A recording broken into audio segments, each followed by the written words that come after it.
Bem, gente, boa tarde a todos, a todas. Eu acho que nós podemos dar início, né, ao nosso ciclo de palestras, esse ciclo que está sendo proporcionado, que está sendo pensado, né, com a ajuda dos professores do Departamento de Psicologia da PUC-Rio.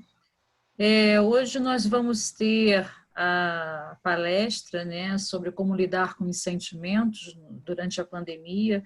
Essa palestra ela vai ser realizada, né, pelo professor Daniel Mograbi. Eu já de pronto gostaria muito de agradecê-lo, professor Daniel, pela sua pronta colaboração, né, nesse nosso ciclo, nessa nossa proposta, né, que foi uma proposta muito, enfim, foi bem articulada, bem pensada, né, e você prontamente nos forneceu um tema e se disponibilizou, né, a participar desse projeto. Então, mais uma vez, agora em público, agradeço muitíssimo a sua participação e a sua colaboração de sempre. Vou fazer uma breve apresentação aqui do professor Daniel. O professor Daniel, para quem não sabe, é professor adjunto do nosso programa, do nosso departamento de psicologia aqui da PUC-Rio, né? Ele faz parte do corpo docente do programa de pós-graduação em psicologia clínica. O professor Daniel também é professor colaborador do IPUB, na UFRJ, é professor visitante na King's College London, onde ele completou seu doutorado em psicologia e neurociências, e ele hoje vai estar aqui com a gente, né? Agradeço também esse público. Nossa, a gente está com um público enorme já para a primeira palestra, então eu gostaria muito de agradecer a todos presentes. Espero que seja um sucesso. Não tenho dúvida de que será, né? Conhecendo o Daniel como eu conheço, tenho certeza de que nossa primeira palestra, a nossa abertura desse nosso evento, desse nosso ciclo, ele vai ser um sucesso. Então, mais uma vez, muito obrigada a todos e muito obrigada em especial ao professor Daniel por estar com a gente nessa empreitada. Muito obrigada. Valeu, Luciana. Eu que agradeço as palavras gentis. Espero que realmente a palestra seja útil para todos. Gente, eu estou aqui numa dupla função, eu vou até falar um pouco disso. Ao mesmo tempo que eu estou dando essa palestra para vocês, o meu celular está pendurado aqui no computador. Eu estou fazendo uma live para um projeto que a gente iniciou no Instagram. Então, eu queria convidar todos vocês a seguir esse projeto. É um projeto que a gente iniciou a semana retrasada, é muito recente e tem a ver com esse momento da pandemia. É o @sentir_com, sentir consciência. E aí eu estou vendo aqui o pessoal no celular que está acompanhando por lá. Então, eu queria convidar vocês também a ir lá e curtir e a divulgar esse nosso projeto. É um projeto de popularização científica e para falar um pouco disso que pelo menos eu vou tentar falar na palestra de hoje, né? Que é como é que a gente pode pensar e lidar com os sentimentos nesse momento tão difícil. É uma palestra que acontece de forma muito atípica, né? A gente está acostumado dando palestra a ter um feedback das pessoas, a olhar para o rosto das pessoas, entender como as nossas palavras são recebidas e as atuais circunstâncias não permitem isso. É, então, e também está sujeita a diversas intempéries.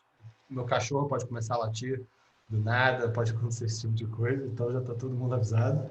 E o pessoal que está no Instagram já está avisado que é a primeira vez que eu faço qualquer coisa desse tipo no Instagram. Até semana passada eu não tinha um aplicativo, então existe uma chance grande de eu esquecer de desligar a live ou qualquer coisa do tipo também. É, Queria agradecer a presença de vocês. Na verdade, ter um público para assistir essa palestra anima muito a gente, deixa a gente muito empolgado para falar sobre esse tema. E aí fico feliz de reconhecer aqui nos nomes, aqui do lado de participantes, ex-alunos, alunos atuais, colegas do departamento também. Então, para mim é um super prazer. E quando a Luciana falou do projeto, eu me voluntariei porque achei que era muito importante para cada um de nós nesse momento tentar dar a nossa contribuição, ainda que seja uma contribuição pequenina. No meu caso, eu trabalho muito com a pesquisa sobre a autoconsciência e dentro da autoconsciência, uma das coisas que eu investigo em mais de um projeto de pesquisa é a autoconsciência das emoções e dos sentimentos. Por isso que eu pensei nesse tema, e também pensei nesse tema porque está complicado para todo mundo. Está difícil para todo mundo, a gente está passando por um momento muito atípico, muito peculiar, e eu imaginei que poderia ter apelo falar disso. Porque é importante sempre, na verdade, lidar com as nossas emoções e sentimentos é importante sempre, mas em momentos de crise torna-se ainda mais importante. A primeira coisa que eu acho que vale a pena falar, e aí deixa eu até dar um recado que eu acabei não dando antes. A gente vai fazer as perguntas ao final. Vocês podem mandar as perguntas pelo chat, podem mandar abertas para todo mundo. A Milena, que trabalha comigo nesse projeto, ela vai ajudar a fazer uma curadoria, a selecionar as perguntas, porque dependendo do número, talvez eu não consiga responder a todas, mas de qualquer maneira, eu fico muito à vontade, se vocês quiserem depois mandar e-mail, mandar mensagem diretamente pelo Instagram, esse Instagram que a gente criou, Sentir_com, para a gente responder as perguntas. Para mim é sempre um prazer. O professor universitário gosta disso, né? Gosta de trocar ideia, conversar, responder. Então, a primeira coisa que eu queria falar, né, tendo dado esses avisos mais gerais, é que para a gente entender esse tema, talvez seja importante a gente compreender a diferença entre emoção e sentimento. E é uma diferença que, com frequência, é ignorada, mesmo quando a gente estuda psicologia, se forma em psicologia, é uma coisa que muitas vezes a gente não guarda essa distinção. E é uma distinção que é relativamente simples. Uma emoção é uma resposta que a gente tem a um estímulo interno ou externo. Então, pode ser um estímulo interno, posso me lembrar de alguma coisa e ficar feliz ou triste, ou um estímulo externo, posso receber notícias, ver alguma coisa. E essa resposta, tipicamente ela tem um componente fisiológico, né? O nosso corpo ele fica tomado pelas emoções, então o nosso coração acelera, a gente começa a suar. Um elemento comportamental, então, classicamente, uma emoção vai causar comportamentos, pode ser desde um comportamento expressivo, tipo uma cara de medo, ou uma cara de felicidade, até um comportamento direcionado a um objetivo. Então, eu posso, por exemplo, sair correndo de alguma coisa, ou posso me aproximar de algo que seja interessante. E, finalmente, tem também, normalmente, uma emoção, um elemento subjetivo, um elemento experiencial. Então, essa emoção, ela tem um sabor. Eu gosto de parar com o sabor. Essa experiência que a gente tem da emoção é justamente o sentimento. Então, o sentimento, ele equivale muito mais a uma experiência mental, ao passo que a emoção, muitas vezes, carrega também o sentimento, mas ela tem muito mais elementos corporais, elementos comportamentais. Vários pesquisadores já se debruçaram sobre esse tema. O Damasio, Antônio Damasio, neurologista português radicado nos Estados Unidos, é um dos pesquisadores que trabalha com isso. Ele descreve as emoções como esse concerto de ações, né? Então, é uma sequência de ações, é algo que se situa no corpo, ao passo que o sentimento é um processo muito mais mental. É verdade que a gente não pode ficar dividindo o que é do corpo e o que é da mente. Essas coisas estão absolutamente conectadas. Na história da psicologia, alguns autores, e talvez o mais famoso seja William James, que é um dos pais da psicologia, acharam que o sentimento ele deriva, na verdade, ele é uma consequência dessa coisa corporal. Então, começa no corpo e depois vai para a mente. De toda forma, eu acho importante a gente falar isso, porque a gente pode ter emoções que não causam um sentimento imediato. Então, a gente pode ter uma ativação corporal, a gente pode ter uma emoção da qual a gente não tem a plena consciência. Então, esse é um dos elementos dessa distinção. E muitas vezes a gente também tem sentimentos que a gente não consegue atribuir muito bem a estados corporais. Os sentimentos, no entanto, eles têm algo que é muito importante, eles são inegáveis, né? Eles têm uma realidade para a pessoa e não tem nada menos frutífero do que discutir com uma pessoa falando que ela não deveria estar sentindo o que ela está sentindo, porque o que ela está sentindo, ela está sentindo. Então não adianta você virar para a pessoa e falar assim, olha, não sinta isso.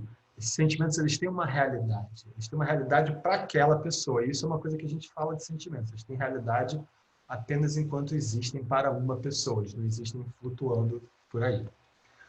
Então tá, o que que essa distinção entre emoção e sentimento já dá para gente pensar em como lidar com os sentimentos durante a pandemia. Eu falei antes que a gente não pode separar corpo e mente. E essa é uma separação que é muito corriqueira. A gente faz isso de forma muito comum. Mas isso não é salutar, isso não é saudável. Então, a primeira coisa que a gente pode fazer para tentar lidar com os sentimentos que a gente tem sentido é se conectar mais com o que acontece no nosso corpo. É a gente entender o que está acontecendo do ponto de vista da experiência subjetiva, esse sabor que eu falei, né? Tem um sabor aí da emoção, né? Eu gosto dessa analogia com o sabor, porque é muito difícil explicar o que é um sentimento. Se eu perguntar para vocês o que é o sentimento de tristeza, todo mundo sabe o que é o sentimento de tristeza. Mas na hora de explicar o que é o sentimento de tristeza, a gente vai começar a se embananar. A gente vai falar, a gente fica meio triste, a gente vai começar a falar de uma forma meio circular, né? A gente não vai sair muito do lugar. Por isso que eu gosto de falar que é o sabor da emoção, o sentimento, porque é um pouco como o salgado ou o doce. Todo mundo sabe o que é o doce.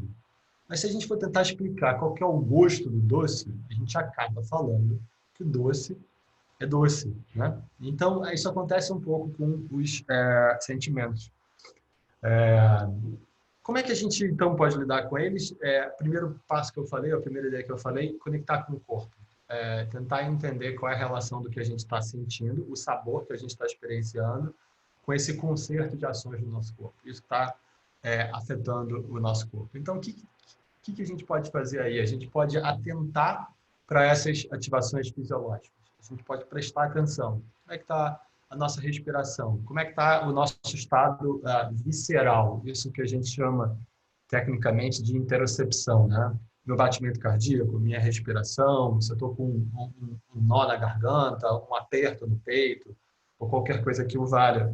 Porque essas coisas, elas nos dão elementos e, às vezes, a gente está experienciando um sentimento de uma forma meio desconectada com o corpo. Ou, às vezes, a gente sente o corpo, então a gente sente ali o nó na garganta e um aperto no peito, só que a gente não sabe direito, a gente tem a sensação corporal e não sabe direito o que a gente está sentindo.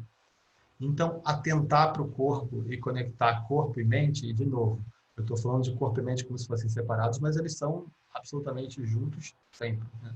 Uma coisa decorre da outra. Mas atentar para essa falsa divisão e tentar conectar essas duas coisas é um primeiro mecanismo super eficiente e super importante. E tem muitos jeitos de fazer isso, tem técnicas desde que passam por atenção à respiração, então a gente sabe que prestar atenção no corpo, técnicas de mindfulness, esse tipo de coisa, são técnicas que podem ser muito eficientes nesse sentido, né? De atentar mesmo para o que acontece no seu corpo. E aí também cabe, às vezes, um exercício que você está se conectando, né? Ou conectando corpo e mente, cabe um exercício de nomeação, né? De tentar virar e falar, olha, o que será que é isso que eu estou sentindo? Quanto mais palavras a gente consegue usar para descrever os nossos estados afetivos, mais rica é essa tapeçaria que a gente vai tecendo do que a gente sente, né? Então, a gente vai ganhando consciência quando a gente usa muitas palavras. Então, essa é a primeira coisa, essa conexão, né? A outra coisa muito importante é a gente entender de onde vem, né? A gente entender quais são as causas disso. E, em alguns casos, essas causas não serão claras, a gente não vai saber exatamente por que a gente está sentindo aquilo, mas como definir emoção como essa reação a um estímulo interno ou externo, a gente pode se perguntar sobre esses potenciais gatilhos, sobre qual foi a situação, o que está causando aquilo. Algumas situações são excessivamente amplas, são gerais, então a gente está sofrendo de várias questões de ordem política, social e por aí vai, né? Questões múltiplas, né? Então, para algumas dessas, a gente tem pouca capacidade de ação, de atuação, mas outras são mais circunstanciais, são mais próximas da gente. E aí tentar identificar o que está causando esse processo pode ser muito útil, porque está mais dentro do nosso raio de ação. Dentro disso, gente, eu acho que é absolutamente essencial falar que a gente tem que aceitar o momento que a gente está passando, aceitar esse momento específico que a gente está passando. A Luciana falou no começo, né, que eu fiz meu doutorado na Inglaterra, e eu continuo trabalhando de pesquisador visitante lá, e a gente tem, inclusive, uma pesquisa sobre crenças sobre emoção, que a gente fez em colaboração com o pessoal da Inglaterra. E uma das coisas curiosas que a gente descobriu é que aqui no Brasil as pessoas têm dificuldade em expressar, comparados, né, com essa amostra britânica, emoções negativas, sobretudo as emoções negativas. Os britânicos eles são muito constrangidos com a expressão em público, né, de emoções. A gente tem um pouco menos de problema com isso, mas o nosso problema é com o teor da emoção. Então, a gente aqui no Brasil não gosta de expressar emoções negativas. E eu não sei como é com vocês, só que aqui no Brasil, ou pelo menos, né, no meu círculo de amizades, muitas vezes, de amizades e profissional também, você pergunta tudo bem, a pessoa responde falando tudo bem também, né? A gente acaba não elaborando muito a questão dos sentimentos aqui, sobretudo os negativos, e a gente tende muito mais para o tudo ótimo, né, do que propriamente para as coisas não estão tão boas. Eu digo isso porque as pessoas têm me perguntado, né, tudo bem? E eu nunca consigo, nesses últimos meses, não tenho conseguido falar, tá tudo ótimo. Não tem como, gente. Não tem. Se tá tudo bem, tem alguma coisa de errado. Não tem como tá tudo bem. E, na verdade, a gente tem que estar atento do porquê que as coisas não estão bem. E a gente tem que acolher esses sentimentos negativos. A gente tem que ter uma compreensão disso, né? De por que as coisas não estão boas. E é importante que a gente tenha essa compreensão, porque emoções e sentimentos são um sistema muito básico para a gente se relacionar com os desafios da vida. Então, as emoções, elas têm um valor adaptativo muito grande. Sentir medo é muito importante. Sentir medo orienta a gente para potenciais riscos. E aí, então, a gente pode evitar esses riscos. Sentir tristeza faz com que a gente possa se recolher, se reestruturar, se restaurar, ter um caráter reparador.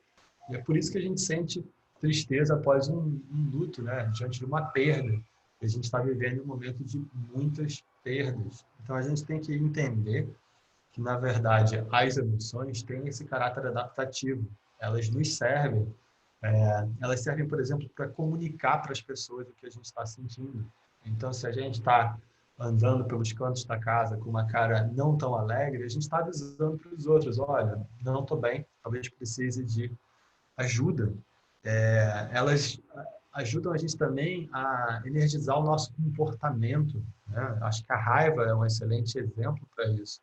A gente tem sentido raiva por diferentes motivos, pelo que está acontecendo politicamente no país, uma situação incrivelmente caótica, uma imensa responsabilidade, né?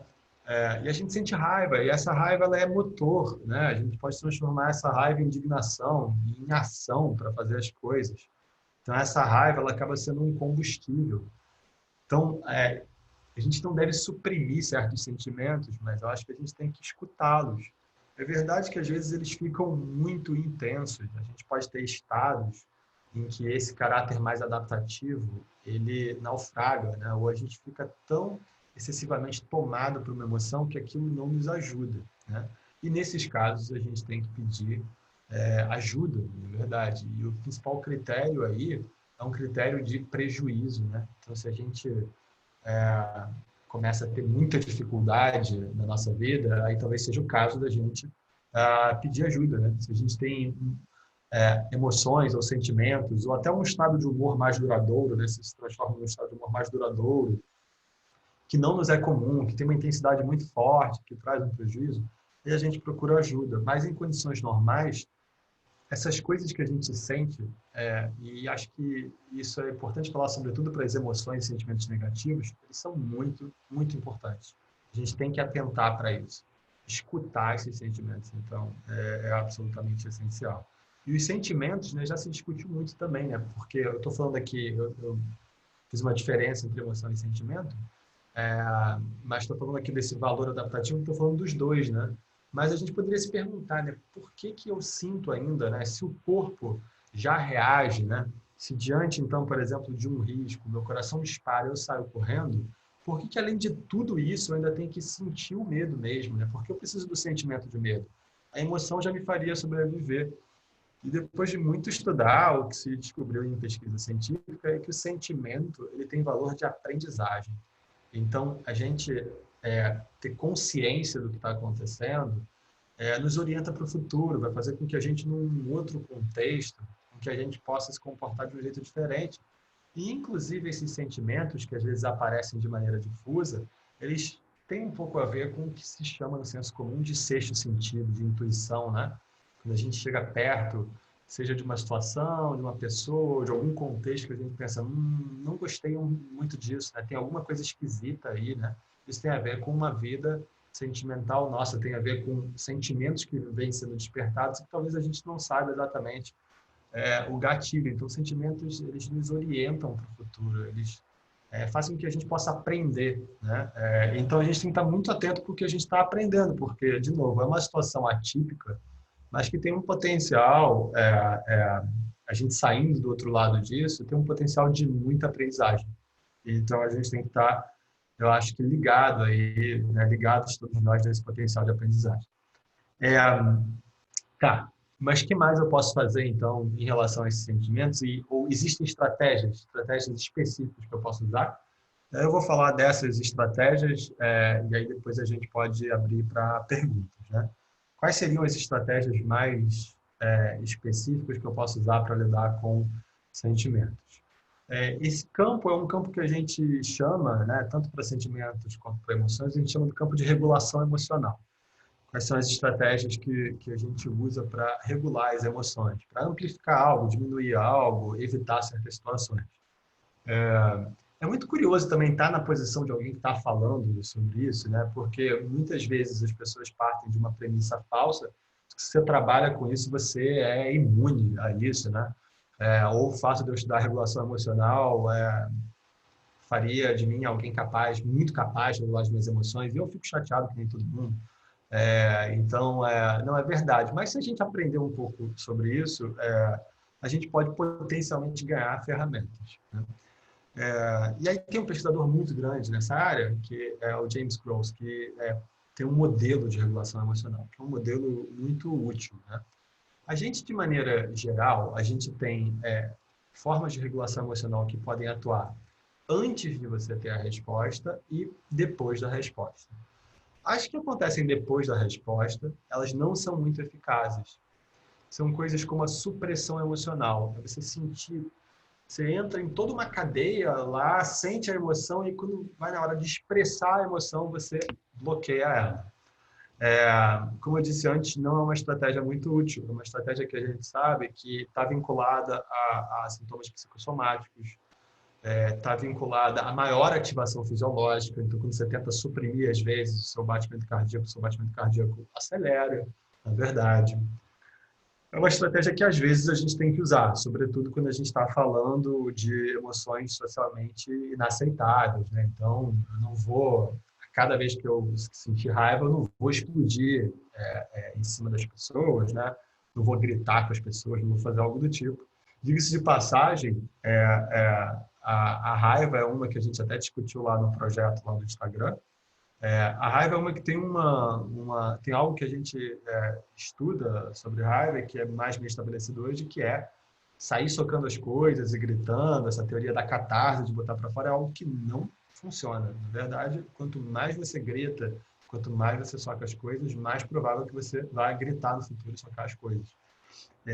Mas, tendo dito isso, também não adianta a gente sufocar emoções. Não adianta a gente tentar ignorar sentimentos. Não adianta a gente varrer isso para debaixo do tapete, porque isso pode gerar muitas consequências. A supressão, então, ela deve ser usada mais quando a gente realmente não pode. É uma situação de inacessibilidade social.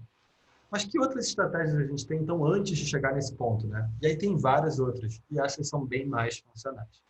A primeira coisa é a gente selecionar as situações que a gente vai participar. E isso acontece, eu acho, com muita frequência. É uma estratégia que tem, na verdade, o potencial de evitar que você se confronte com uma série de coisas. Para algumas coisas isso pode ser muito valioso, então você simplesmente não ficar lá tomado, se é uma coisa que te arrebata demais, se é uma coisa excessivamente negativa, você pode querer evitar em absoluto a situação, mas é uma estratégia que tem seus limites. Tem seus limites porque tem situação que a gente não evita, não adianta a gente também tentar se esconder da vida, e quando a gente faz isso, a gente limita, né, o nosso repertório de comportamentos, a gente estreita um pouco, a gente diminui o tamanho do nosso mundo. Então, é útil em alguns casos, então se você já sabe que tal coisa te incomoda muito, te estressa muito, te irrita muito, você pode preferir não participar dessa coisa, não fazer essa coisa. E aí, com você que tem colegas aí, está explicado por que eu sempre saio cedo do jantar lá dos professores da psicologia, porque eu sou um pouco fora social com essas coisas. Até eu vou, me exponho e tal, mas saio cedo. Beleza. Então, essa é uma estratégia. Então, você pode começar tentando evitar algumas coisas, nem se envolver naquilo, né? Como eu disse antes, tem muitas situações da vida que não tem como a gente evitar. Beleza. O que a gente pode fazer além disso? A gente pode tentar modificar a situação. E essa é uma ferramenta muito interessante. A gente pode tentar pegar uma situação que tipicamente é aversiva ou que causa coisas que a gente não gosta, tentar transformar essa situação de algum outro jeito, tentar fazer com que isso se torne mais amistoso, que isso se torne mais agradável para a gente, ou que isso continue sendo desagradável, mas que a gente possa lidar com essa situação de uma maneira não tão sofrida assim. É uma ferramenta muito valiosa, é uma ferramenta muito poderosa, porque passa a dizer respeito, então, da nossa ação no mundo. E aí isso tem a ver com o que eu falei antes, das emoções, dos sentimentos serem motores, né? Poderem carregar a gente para fazer coisas. Então, modificar situações pode ser muito importante, mas nem sempre isso é possível. Tem situações que a gente não pode modificar. A gente adoraria modificar rapidamente a forma como o nosso país está lidando com essa pandemia ou a situação política do país, e isso não vai ser tão fácil assim. Então, às vezes, a gente não consegue se colocar em relação a essas situações de forma que a gente consiga, de forma eficaz, alterá-las. Uma outra estratégia que é muito usada e que é muito importante e que tem uma boa base de eficácia é a gente manipular a nossa atenção. E isso pode parecer bobo, mas não é. Existem muitas técnicas de fazer isso. Meramente a distração já é uma forma de lidar com emoções. Você pegar e não atentar para algo. Você pode fazer isso também no meio de uma situação emocional, você pode dar relevo para certos aspectos da experiência. Então, a gente pode, por exemplo, focar em certos aspectos, né? Levar a nossa atenção numa direção. A gente pode também dar atenção para elementos corporais nossos. Eu falei antes de mindfulness. A mindfulness ela atua em vários momentos da resposta emocional. E aí, falando mindfulness, mas também várias técnicas contemplativas, né? Você pode pensar em diversas técnicas contemplativas. Mas ela atua em muitos momentos da resposta emocional, mas atua muito na atenção. É uma técnica que tem a ver com uma atenção, com poder observar de maneira compassiva, né, as coisas que estão acontecendo conosco, experienciá-las sem tanto julgamento e deixá-las passar, né? Isso é uma forma de dar atenção para as coisas. Eu falei antes também da distração. Então, a maneira como a gente aloca a atenção, como a gente privilegia certos aspectos do estímulo e não outros, isso também mexe muito com a nossa resposta emocional. Então, é também um jeito potencialmente muito eficaz. Um outro jeito é a gente ressignificar as experiências. E esse jeito, ele é um pouco o cálice sagrado da regulação emocional, porque é o jeito mais difícil e mais poderoso de lidar com as emoções. É difícil, é laborioso, a gente faz psicoterapia para isso, e é por isso também que psicoterapia demora para funcionar, é por isso que a gente fica muito tempo fazendo terapia, porque a gente está criando novos links simbólicos, a gente está criando novos significados para uma experiência prévia. E isso é laborioso, isso não é um trabalho trivial. Um exemplo disso é a gente pensar nessa situação que a gente está passando, né? É uma situação que ninguém pediu para passar, é uma situação que a gente não pode, em absoluto, considerar como uma situação positiva, né? Mas a gente pode tentar, a partir dessa situação, tirar algo de aprendizado disso, né? A gente pode tentar carregar alguma coisa dessa situação. A gente pode ler essa situação como uma oportunidade também. E, de novo, gente, não quero soar inocente, assim, porque não é, a situação é pesada mesmo. Então, isso não é fácil de fazer. Mas há uma possibilidade de fazer isso, de ressignificar isso, de dar um novo sentido para isso. É você, por exemplo, ressignificar, às vezes, diante, né, da explosão de um colega ou de um amigo seu, para alguma coisa, a pessoa pode ter uma reação desmedida, né? É você virar e pensar, ok, isso tem a ver comigo ou isso tem a ver com a pessoa, né? Então, esse também é um mecanismo de ressignificar, você pensar se isso tem a ver com o que você está fazendo ou com a resposta da pessoa, é poder encarar uma crítica entendendo qual o significado real dessa crítica. Como eu disse antes, é muito laborioso, é muito trabalhoso, mas tem uma recompensa aí.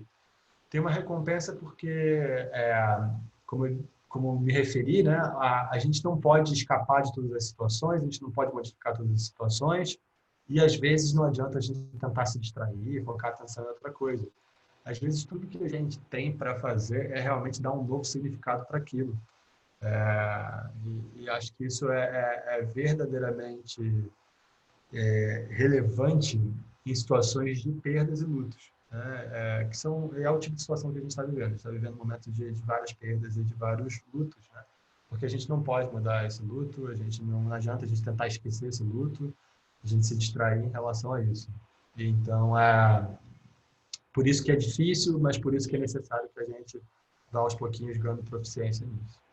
E eu acho que, para encerrar, eu queria só voltar nesse ponto, né, que eu falei antes, de como as emoções são adaptativas. Porque uma forma também da gente lidar melhor com os sentimentos nesse momento é a gente ressignificar o que são esses sentimentos. Como eu falei dessa estratégia, né, da reavaliação, da ressignificação como uma estratégia difícil, mas muito poderosa, é a gente ressignificar o que são sentimentos, né? E dar um novo sentido. E acho que o sentido que eu acho que a gente tem que buscar é isso, né? Que os sentimentos, mesmo quando eles são sentimentos negativos, eles são uma forma que a gente tem de perceber coisas. Eles são um aviso que a gente recebe, um aviso que a gente recebe do nosso corpo. Eles são uma experiência muito autêntica. Então a gente tem que viver essa experiência. A gente tem que tentar entender o que a gente está sendo avisado, né? Se a gente pensa desse jeito, e eu sei que é muito difícil pensar desse jeito quando a gente está tomado por um sentimento negativo, mas se a gente pensa desse jeito, a gente começa a se relacionar com os nossos sentimentos de uma outra forma. E se tem uma coisa que a gente vai ter que continuar fazendo durante a pandemia, depois da pandemia, sempre, vai ser lidar com os nossos sentimentos, lidar com emoções. Então, desenvolver esse tipo de competência, desenvolver essas ferramentas é absolutamente essencial. Então, por isso também acho que vale a pena a gente ressignificar como a gente lida com sentimentos, entender esse aviso que eles nos dão. Isso era o que eu tinha para falar. Espero que tenha sido útil. E eu adoraria agora ouvir as perguntas. Não sei se vocês têm perguntas, mas seria ótimo.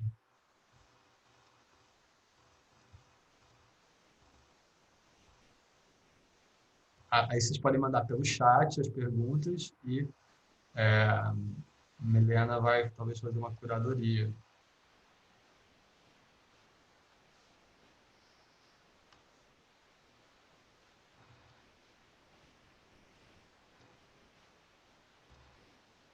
Isso é muito diferente de uma palestra normal, né? Terminei de falar, aquele silêncio absoluto. Teve nem gente falando que porcaria, nem gente falando que é bom. É horrível, né? Não dá para saber, né? Ó, pintou uma pergunta aqui no Instagram, e eu vou responder então a pergunta do Instagram, que é da Tônia Casarim. Vou fazer, inclusive, uma propaganda do bem, a Tônia tem um livro muito bacana, que é o Tenho Monstros na Barriga, que é um livro para crianças sobre emoções, justamente. É, como podemos ajudar as pessoas que estão sofrendo mais com isolamento social? É uma excelente pergunta. A primeira coisa para a gente pensar aí é que nós somos seres sociais, né? Então, o ser humano ele precisa do contato com os outros, ele precisa, na verdade, se comunicar, a gente vive em sociedade. Então, esse contato é absolutamente essencial. Eu acho que a gente tem que tentar conectar, né? As pessoas que estão sofrendo com esse isolamento social, esses meios que a gente tem, a tecnologia, ela não substitui em absoluto um contato real. E eu acho que se alguém tinha essa ilusão, perdeu durante esse momento de isolamento social. Se a gente achava que trocar mensagem com um amigo é a mesma coisa que encontrar e abraçar amigo, a gente se deu conta de que não é agora. Mas eu acho que a gente já desconfiava disso. Então, eu acho que para quem está sofrendo muito com o isolamento social, o que a gente pode fazer é tentar se aproximar o máximo possível dentro do que as circunstâncias permitem, né? A gente não vai poder, infelizmente, dar um abraço numa pessoa nesse momento, mas a gente pode conversar, a gente pode se comunicar, a gente pode, inclusive, fazer, eu não sei quem está fazendo isso, né, mas tem gente que está fazendo chopp, né, cerveja com as pessoas, cada um no seu canto, já que não dá para sair para beber um chopp, cada um abre uma cerveja, tem gente que está jogando buraco online, jogando cartas online, né? Cada um está fazendo, acho, o que dá, e eu acho que a gente tem que fazer isso mesmo, enquanto a gente não pode estar se encontrando, né? Eu acho que o caminho é esse, o caminho é criar pontes, beleza? Tem uma outra pergunta, eu não estou vendo nenhuma pergunta aqui, Milena, se tiver me avisa, tá? Não estou vendo nenhuma pergunta na sala grande, no Instagram tem uma outra, eu vou responder outra do Instagram, tá bom? Qualquer coisa liga seu microfone, Milena, me avisa. Queria saber como lidar com medo e ansiedade, que agora estão sendo adaptativos, mas que depois deixarão de ser. Como fazer essa transição? De fato, agora é muito importante que a gente fique ansioso, porque a ansiedade prepara a gente para o futuro, prepara a gente para o risco. É muito importante, é muito comum, na verdade, é muito normal, né? Eu acho que a gente tem que pensar isso também. E que a gente sinta medo, né? É um momento para ficar assustado, né? Depois eles deixarão de ser. Eu acho que eles vão trazer um aprendizado que vai equipar a gente para o futuro, então acho que eles não deixarão de ser por completo. Mas eu acho que a gente vai, da mesma forma que a gente não vai sair desse isolamento direto para o contato social, a gente vai poder ter um momento de transição em que a gente vai se normalizar um pouco mais. Então, a esperança é que também que essa transição seja gradual, tá? A ideia é que a gente possa, aos poucos, ir se livrando daquelas marcas ali de ansiedade, de medo que foram adaptativas nesse momento inicial, mas que não serão, talvez, no futuro, né? E aí, se a gente conseguir fazer essa transição, acho que a gente pode sair com muitos aprendizados. A Milena Daniel, fala. com licença, eu tô te enviando as perguntas pelo seu privado, aqui no próprio Zoom. Elas estão todas no seu chat privado. Deixa eu ver, eu vou ter que talvez Estão desligar. organizadinhas. Eu não conseguia falar antes porque eu estava mutada pelo sistema. Tá, beleza. Eu não consigo achar o meu chat. Tem 60 perguntas. Beleza. Tem 60 mensagens, perdão. Tá, vamos lá. Desculpa, gente, eu não estava vendo. E agora que eu cliquei no chat, eu tenho que arrastar a coisa para o outro lado. Estou arrastando de um lado para o outro porque é essa dupla função aí do... Vamos lá, gente. Vamos às perguntas.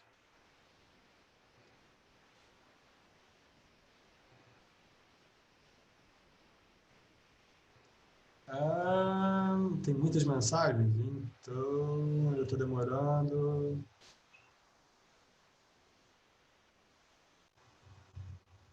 Vamos lá. Tem pergunta feita no geral. E aí você me mandou depois, não é isso, Milena? Tá bom, começou aqui as perguntas da Milena. Como trabalhar ressignificação com idosos na pandemia? Eles têm resiliência, mas nem sempre são flexíveis. Eu acho que a primeira coisa é um reconhecimento de que está difícil, se está difícil para todo mundo, para as pessoas que são mais velhas, essa dificuldade é ainda maior, porque a gente tem aí um panorama de risco muito maior para as pessoas que são mais velhas e um panorama de isolamento social mais extenso. Então, pensar isso é importante. E outra coisa importante também é pessoas mais velhas, elas muitas vezes têm já hábitos mais estabelecidos e a mudança ela pode ser mais custosa, ainda que isso não seja uma regra. No entanto, pessoas mais velhas, bem estudadas, são muito boas em regulação emocional. É uma das coisas que a gente vai aprendendo ao longo da vida é regular as emoções e sabe-se que pessoas mais velhas têm um viés positivo para memórias que é mais marcado do que pessoas mais novas, então tendem a lembrar coisas que são mais positivas. Então, é uma das competências que a gente desenvolve ao longo do tempo com o envelhecimento. Né? Então, eu acho que a gente tem que talvez se apoiar nessas habilidades e reconhecer a imensa dificuldade que esse momento gera para as pessoas mais velhas. E a capacidade delas de mudança vai ter a ver com a idade, sim, é uma coisa que a gente sabe. Todas as coisas sendo iguais, uma pessoa muito mais velha pode ser mais difícil de mudar. Mas se a gente trouxer coisas que têm a ver com o cotidiano delas, coisas que fazem sentido para elas, porque esse é um dos equívocos clássicos com pessoas mais velhas, é que a gente usa categorias ou formas de pensar que são próprias a pessoas que não têm aquela idade. Então, a gente sabe que a resposta emocional das pessoas mais velhas, ela é comparável das pessoas mais novas quando a gente está lidando com coisas que fazem sentido para elas. Isso já foi bem estudado. Então, eu acho que o caminho é esse. Não sei se respondi plenamente. É se apoiar nessa resiliência, nessa capacidade que as pessoas mais velhas já têm, sobretudo no gerenciamento de emoções negativas e reconhecer também a dificuldade do momento para elas. Beleza. A outra pergunta que a Milena faz aqui quais sugestões você pode fazer para melhor lidarmos com as dificuldades emocionais ou de sentimentos demonstrados pelos alunos? Não sou psicólogo, mas percebo uma carência, talvez, de atenção da parte deles. Eu acho essa pergunta muito boa. Como professor, eu noto que é uma situação que está impactando muito, né, os alunos, está impactando a todos nós, né? Mas o dispositivo de sala de aula, ou ainda a faculdade, né, se a gente pensar a universidade de maneira mais ampla, né, ela é também um centro muito importante de contato social para as pessoas, é um centro de aprendizagem.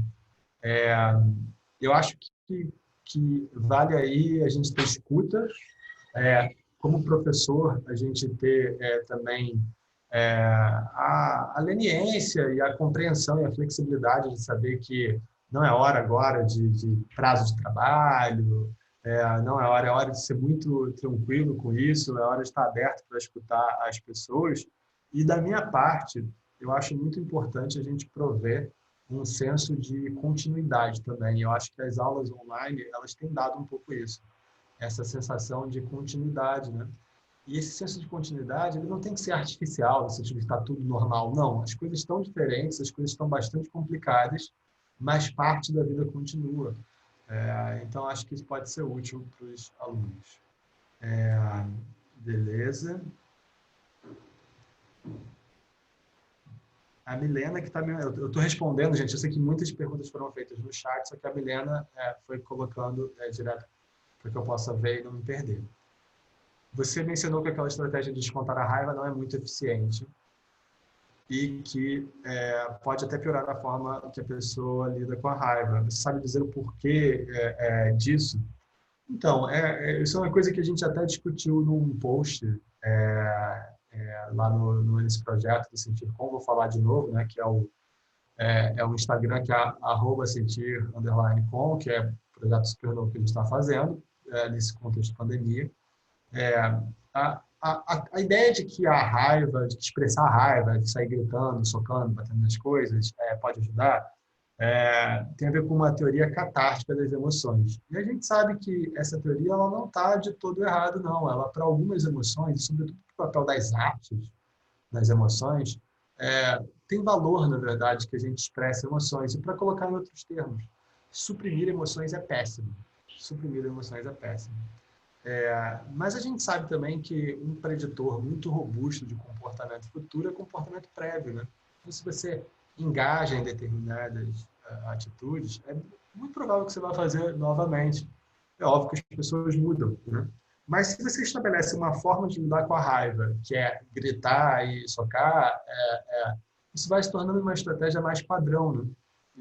Então, a ideia é mais ou menos essa. A ideia é que você pode acabar transformando isso numa estratégia corriqueira e, como eu disse antes, a gente tem estudos que mostram que isso não tem tanta efetividade assim, que, por exemplo, socar um negócio, né, pegar aquele negócio de boxe e ficar socando, isso não te deixa mais tranquilo. Lembrando da advertência que eu fiz antes, suprimir emoções é péssimo também. Suprimir emoções gera somatização, gera ansiedade, gera depressão. Então tem aí um caminho a trilhar que tem a ver com aquelas outras estratégias. Daniel, algum comentário sobre o uso de substâncias durante o isolamento? A gente tem também o NAAD, Núcleo Acadêmico de Álcool e Drogas, aqui na PUC, né? Então, a gente não tem dados ainda, eu não vi, para colocar os termos, eu não vi ainda dados, eu sei que estão coletando dados sobre o uso de substâncias ao longo do isolamento, do confinamento. Algumas dessas substâncias, na verdade, pelo próprio caráter delas, né, elas funcionam para lidar com ansiedade, elas funcionam para lidar com sentimentos negativos. O álcool, por exemplo, é um ansiolítico. Então, eu, pessoalmente, eu não sei o que já tem de dado concreto. Eu sei que tem bastante gente coletando dados. Mas eu acho que as substâncias, se a gente tiver uma atitude bastante madura em relação a isso, a gente tem que entender que substâncias psicoativas, elas fazem parte do arsenal que a gente tem para lidar com as dificuldades da vida. Eu falei antes que o álcool é um ansiolítico. Tem gente que toma ansiolítico de prescrição. Tem gente que vai usar outras substâncias. Tem gente que vai se valer de cannabis, o que quer que seja. Eu acho que se a gente tem uma postura de saúde mental em relação a isso, e não uma postura moralista, a gente entende que essas substâncias elas vão ser usadas, como com muita frequência são usadas como uma forma de medicação. É óbvio que a gente não pode descontar o risco de dependência, dependendo da substância. Certas substâncias têm um potencial adictivo muito grande. Então, a gente não pode descontar esse risco e a gente também tem que entender, né, ou pelo menos na minha perspectiva, se eu falei que não adianta também só ficar se distraindo, né, não adianta varrer para debaixo do tapete as emoções, a gente também tem que entender qual é o valor de se anestesiar em determinados momentos. E, de novo, isso vale para qualquer substância psicoativa, seja um medicamento de prescrição, seja uma droga que a gente chamaria de recreativa. Na ressignificação dos acontecimentos, precisamos ter uma hierarquia de valores? Novos significados infantis não resolvem. É uma excelente, na verdade, é uma excelente pergunta. Eu acho que se a gente encara a tarefa de ressignificação com abertura, se a gente encara isso como uma forma de acrescentar as coisas e não meramente de descontar as coisas, acho que vai ser muito difícil que seja um novo significado infantil, né? Se a gente está realmente aberto a isso, a gente transforma isso numa ferramenta de crescimento, a exemplo do que acontece numa psicoterapia, né? Por isso que também a psicoterapia é um mecanismo tão importante, porque é um mecanismo que a gente não faz sozinho, a gente está ali diante de uma outra pessoa, então a gente vai conseguir ter perspectiva, né, em relação ao que a gente fala, se vê por ângulos muito distintos, né? Então, por isso que eu acho que é um mecanismo tão eficiente, porque talvez impeça uma ressignificação que seja excessivamente pueril, que seja seja autoindulgente, por exemplo, né? A gente poderia talvez pensar em algo de forma mais autoindulgente, mas isso se a gente está aberto, a gente tem de usar isso mais como forma de crescimento.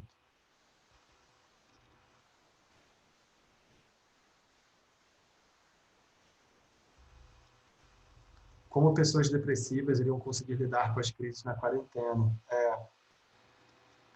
Então, eu acho que o que eu tenho costumado falar, né, sobre isso. A impressão que eu tenho é que todo mundo teve uma queda de sanidade, né? Todo mundo perdeu um pouco recurso, capacidade para lidar com as coisas. Todo mundo está tendo muito mais dificuldade, assim. E eu acho que alguém que já tinha uma dificuldade mais estabelecida pode estar ainda com menos recurso para lidar. Mas eu acho que as formas de lidar, elas não diferem muito das formas de lidar em condições normais, só respeitando as circunstâncias, né? Então, as coisas que a gente sabe que são importantes para um caso de depressão, como um acompanhamento de psicoterapia, dependendo da gravidade, um acompanhamento medicamentoso, coisas que se a pessoa conseguir fazer, que a gente sabe que tem muita efetividade com depressão, como exercício físico, né?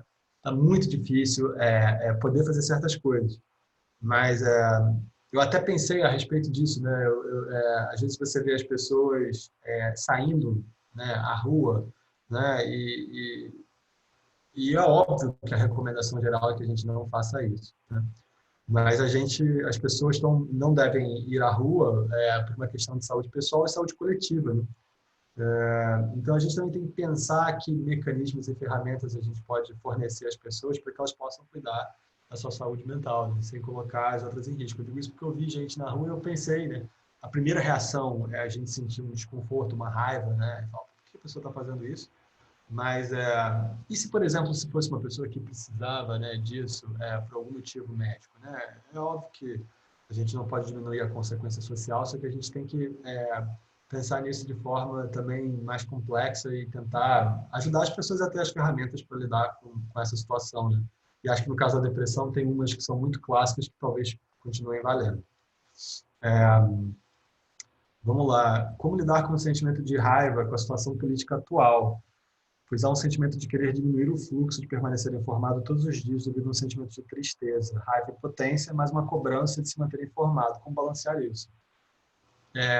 Gostei muito da pergunta porque me tocou muito pessoalmente também, né? Aquilo, né? Com que frequência você vai ler as notícias, né? Já sabendo o tipo de notícia que vem aí, né? E é uma situação política muito grave, né? Não tem como diminuir, né, o tamanho dessa crise política. Eu acho que a gente tem que pensar aí o que a gente pode suportar, né? E diante do que a gente pode suportar, eu acho que tem valor da gente se manter informado para que a gente possa, no mínimo, se articular com os outros, para que a gente possa trocar informações que sejam informações relevantes para o futuro político do país. Mas isso tem que ser feito com parcimônia, isso tem que ser feito também com muito autorrespeito, né? Esse sino aí que começou a tocar, não sei se vocês estão escutando, ele toca todo dia de maneira meio fúnebre, meio-dia e 6 horas, ele vai ficar tocando por mais algum tempo, tá? Mas beleza, mas eu acho que tem que ter respeito, né? Você tem que se respeitar e pensar qual é o meu limite.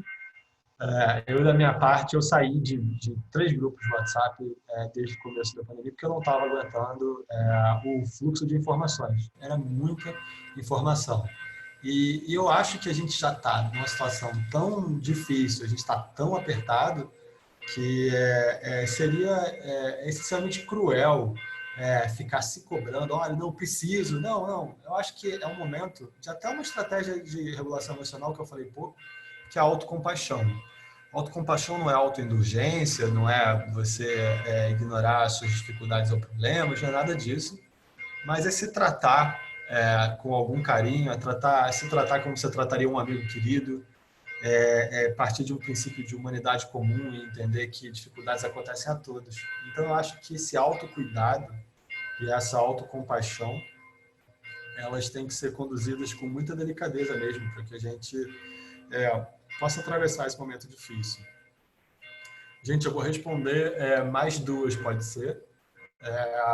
E aí, o que eu convidaria vocês a fazer, se vocês tiverem qualquer pergunta, ou todas aquelas, Milena, que fez a colagem das perguntas, todas aquelas que eu não respondi, por favor, mandem para a gente. Milena vai separar, se puder vincular o nome das pessoas. Se puder mandar, podem mandar lá no nosso Instagram ou por mensagem direta também no Instagram. Podem mandar por e-mail, podem se comunicar da maneira que vocês quiserem. Não vai dar tempo de responder tudo, só que eu gostaria de, eventualmente, com o tempo, tentar responder a todo mundo, tá? Então, vou responder mais 2, pode ser? E aí, depois, por favor, me mandem. Para mim, seria fantástico poder responder. Eu tenho que andar o cachorro ainda também. Vamos lá. Poderia falar um pouco sobre os adolescentes em relação às emoções, pensando especialmente que farão o Enem, né?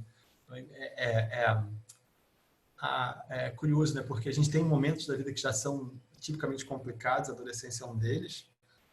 O ano do Enem dentro da adolescência é mais complicado, né? Na minha época não era Enem, era vestibular, é um ano mais complicado ainda, e aí diante de tudo isso você tem essa situação.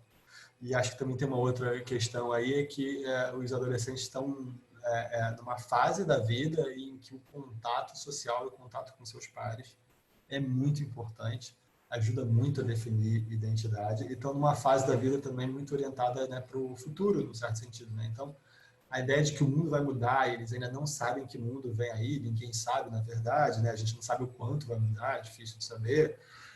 E escolher uma profissão nesse contexto todo é muito, muito, muito difícil. E os adolescentes, eu acho que, em particular, eles são famosos, assim, isso aparece desde o texto do Shakespeare, né? São famosos pela labilidade emocional, né? Pelas flutuações emocionais grandes, né? E aí a gente pode buscar razões, né, socioconstrutivistas para isso, ou se você é um neurocientista como eu, você pode pensar que também tem a ver, também eu falei, com a maturação dos lobos frontais, que não terminou ainda nessa época, e toda a nossa capacidade inibitória não está de todo formada, né? Então, acho que é uma situação particularmente difícil, mas eu acho que, de novo, é acolhimento e afeto mesmo. E acho que talvez seja uma grande diferença, e acho que para o futuro é a compreensão, né, de que essa conexão virtual, que sempre foi tão corriqueira, né, para as gerações mais novas, que talvez agora fique muito evidente que ela não é suficiente. Então, é acolhimento, carinho, escuta. E aí, para terminar, como lidar com os sentimentos e criar pontos de contato com as crianças pequenas que perderam a interação social na escola? É possível que os sentimentos de saudade e ausência interfiram no comportamento delas? Certamente é possível. E aí, de fato, eu acho que é pensar que a criança, não só ela está vivendo essa situação, como ela não tem certos recursos, que são recursos que a gente desenvolve com linguagem, que a gente desenvolve, né, no decorrer da vida, ela não tem esses recursos para lidar com essa situação difícil. Então, saber que a criança tem uma quantidade menor de ferramentas, eu acho que é essencial. E aí é tentar, nesse contexto, criar essas pontes que você falou, né? Tentar colocar em contato com os amigos de alguma forma, tentar fazer com que essa interação social aconteça da maneira que seja possível. Para aquelas que têm uma convivência familiar, apostar nessa convivência familiar também, e entender que no momento de transição, pelo que a gente vê, como tem sido feito, né, as pessoas vão entrar em círculos de convivência gradualmente maiores, né, e essa é a expectativa, né? A gente não vai pular de novo, o pessoal não vai voltar correndo para a escola. Então, é entender que esse contato social vai ser muito importante para a criança também, e que na hora de expandir esse círculo, a gente não vai poder expandir com todo mundo. É poder expandir o círculo de todo mundo da família, né? Poder aumentar esse círculo também para a criança, né? Não achar que vai bastar ela ter contato com adultos, porque não vai. Então, da mesma forma que nos faz falta, também faz para a criança, num certo sentido até mais, porque não tem essas ferramentas. Beleza? Como eu disse antes, gente, seria um prazer responder a mais perguntas, mas até por uma questão de tempo aqui da sala, do meu cachorro também, eu vou ficar por aqui. E aí pediria muito que vocês encaminhassem essas perguntas, podem encaminhar pelo nosso Instagram, eu vou botar aqui de novo uma última vez. Podem encaminhar ou como comentário ou como mensagem direta. Podem também, se quiserem, mandar e-mail, entrar em contato da forma que vocês preferirem. Como eu disse antes, a gente não está imune, né? Quem trabalha com essa área não está imune às dificuldades, muito pelo contrário, mas se a gente puder ajudar com alguma coisinha, seja dando uma palestra, o que quer que seja, eu acho que é uma contribuição que a gente pode tentar dar. E como eu me sinto muito privilegiado de trabalhar com o que eu trabalho, né? Para mim vai ser um prazer poder dar essas respostas que eu não pude dar nesse momento. Beleza? Bem, Daniel, Valeu, Rafael. O pessoal, desculpe, Luciano. Falei dos colegas de departamento, falei de alunos, ex-alunos, e não falei do pessoal do futebol da PUC, Rafael Honório aí representando a gente, futebol dos funcionários. Valeu. sensacional, sensacional. Olha, muito obrigada, tá, Daniel? Eu queria mais uma vez agradecer, né? Eu não preciso aqui, eu estaria sendo redundante se eu dissesse que a sua palestra foi excelente, né? Eu não tenho dúvida, não tinha dúvidas, né? Já no início eu dizia, né, que eu não tinha dúvidas de que seria uma palestra excelente. Então, mais uma vez, muito obrigada, Daniel. Eu aproveito aqui só para finalizar, para fazer já uma pequena propaganda da próxima palestra, né? Na verdade, a nossa próxima palestra, ela vai abordar o tema de singularidades do luto em tempos de Covid-19, né? Vai ser uma palestra em que nós vamos ter aqui a professora também, professora do nosso departamento, professora Sandra Salomão, né? A professora também, Sandra, ela se prontificou também rapidamente para participar desse projeto, então também eu acho que vai ser um prazer, convido a todos, né, todo um público aqui bem significativo, né, então mais uma vez, muito obrigada. Tá? A gente agradece, na verdade, para a gente é um prazer, eu falo a gente porque é um grupo de pesquisa, todo mundo junto, né, mas é um super prazer e obrigado